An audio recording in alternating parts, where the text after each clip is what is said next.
Record స్థాయిలో తుఫాను Erin అట్లాంటిక్ను తాకింది.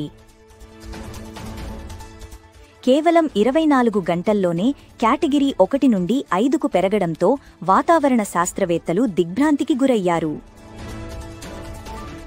ఈ తుఫాను గంటకు 260 కిలోమీటర్ల వేగంతో గాలులు వీచింది.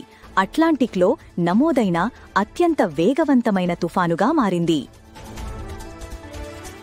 ఎరిన్ అంగుయిలాకు ఉత్తరాన 170 కిలోమీటర్ల దూరంలో కేంద్రీకృతమై గంటకు 28 కిలోమీటర్ల వేగంతో పశ్చిమ దిశగా కదులుతోంది. తుఫాను తీవ్రతకు వాతావరణ మార్పు మరియు సముద్ర ఉష్ణోగ్రతల పెరుగుదల కారణమని నిపుణులు భావిస్తున్నారు. ఎరిన్ 2025లో వచ్చే మొదటి అట్లాంటిక్ హరికేన్ ప్రారంభంలో గంటకు 255 కిలోమీటర్ల వేగంతో గాలులు వీస్తాయి. ప్రస్తుతానికి ఇది కేటగిరీ 3కు బలహీనంగా ఉన్నప్పటికీ తుఫాను ప్రవర్తనలో ఆందోళనకరమైన ధోరణులను హైలైట్ చేస్తుంది. Download share chat.